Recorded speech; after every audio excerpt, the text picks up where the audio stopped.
Doctor Deepak Singh, allied science specialist, medico science centre से।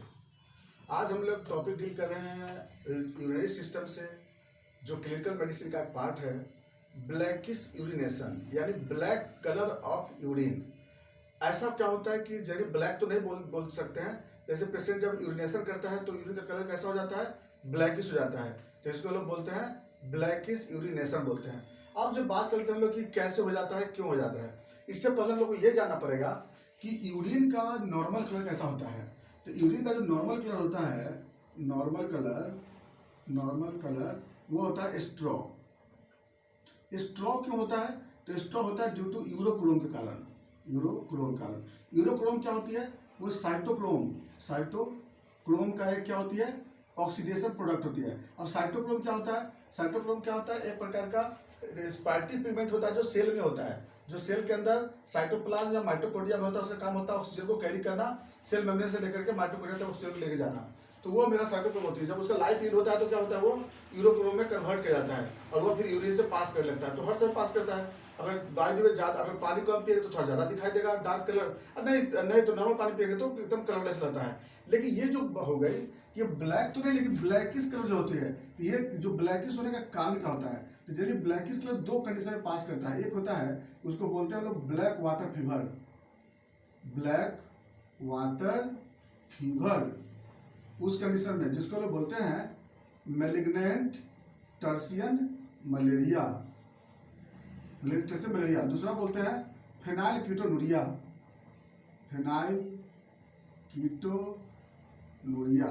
ये दो कंडीशन ऐसा होता है जिसमें यूरिन का कलर कैसा हो जाता है, वो ब्लैकिश हो जाता है। तो हम लोग देखते हैं दोनों का मतलब क्या होता है और दोनों में कैसे क्या होता है। सबसे पहले बात चलते हैं लोग प्लाज्मोडियम, यहाँ पे चलते हैं लोग, पहला जो चलते हैं ब्लैक वाटर फीवर बोलते हैं। प्लाज्मोडियम फैलसिपेरम के इन्फेक्शन होने से जो यूरिन का कलर जब ब्लैकिश हो जाता है तो उस कंडीशन को लोग बोलते हैं ब्लैक वाटर फीवर बोलते हैं। क्या हो जाता है फिर देख लेते हैं। देखिएगा, जिस आरबीसी में ये प्लाज्मोडियम फैलसिपेरम अटैक करता है, प्लाज्मोडियम फैलसिपेरम का उसका जो लाइफ है ना, वो इरिथ्रोसाइटिक स्टेज में आता है। तो जब ये प्लाज्मोडियम फैलसिपेरम में जब आएगा तो इसकी वजह से पैरासाइट क्या होता है, एक प्रकार का प्रोटीन लिबरेट करता है जिसका नाम होता है PFEAP। इसका नाम पूरा फुल फॉर्म होता है प्लाज्मोडियम फैलसिपेरम एंडोथेलियल एडहेसिव प्रोटीन।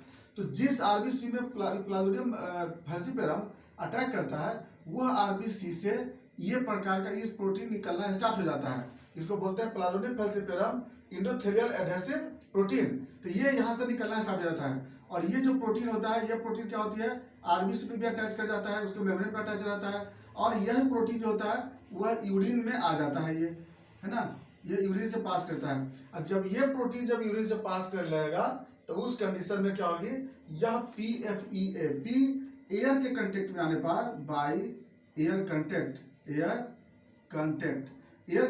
के आने पर इसका कलर कैसा हो जाएगा, ब्लैकिश हो जाएगा। एयर कंटेक्ट में आने पर इसका कलर हो जाएगा ब्लैकिश। तो ये जो हो गया, पहला हो गई। दूसरा जो आता है फिनाइल कीटोनुरिया। तो फिनाइल कीटोनुरिया क्या हो गई, फिनाइल कीटोनुरिया क्या होता है उसको देख लेते हैं। ये हम लोग समझ आ गया कि ब्लैक वाटर फीवर, इसे हम लोग क्या बोलते हैं, ब्लैक वाटर फीवर, यानी कि यूरिन का कलर ब्लैकिश हो जाता है जिस फीवर में, उसी फीवर को बोलते हैं लोग ब्लैक वाटर फीवर। और यह फीवर का किसको बोलते हैं, प्लाज्मोडियम फैलसिपेरम से। इसको बोलते हैं malignant tertian malaria, MT malaria भी उसी को बोलते हैं। दूसरा जो फेनाइल कीटोनुरिया क्या होती है, जैसा कि हम जानते हैं कि फेनाइल कीटोन क्या है। फेनाइल एलानिन का नाम हम सुने होंगे। फेनाइल एलानिन क्या होता है, एक प्रकार का एमिनो एसिड होता है। फेनाइल एलानिन एक प्रकार का क्या है, एसेंशियल एमिनो एसिड होता है। तो एसेंशियल एमिनो एसिड है, ये जो होता है लीवर में आने के बाद नॉर्मली इसको क्या बनना चाहिए था, टायरोसिन में कन्वर्ट होना चाहिए था। लेकिन क्या होता है कि किसी जेनेटिकल कंडीशन से या इनहेरिटेड डिजॉर्डर से, जेनेटिक डिजॉर्डर के कारण क्या होता है, ये क्या चेंज कर जाता है, ये फेनाइल कीटोन बन जाता है, फेनाइल कीटोन में कन्वर्ट कर जाता है ये। इसी का यह फेनाइल कीटोन बन गया और यह फेनाइल कीटोन होता है, ये सीधा कहाँ चला गया, ये ब्लड में आ जाता है। अब ब्लड के बाद ये पास करेगा कहाँ से, पास थ्रू यूरिन। और इसी को हम लोग इसी की वजह से क्या हो जाएगी, यूरिन का कलर जो होती है वो कैसा हो जाएगा, ब्लैकिश हो जाता है और इसी को क्या बोलते हैं हम लोग, ब्लैकिश यूरिनेशन बोलते हैं।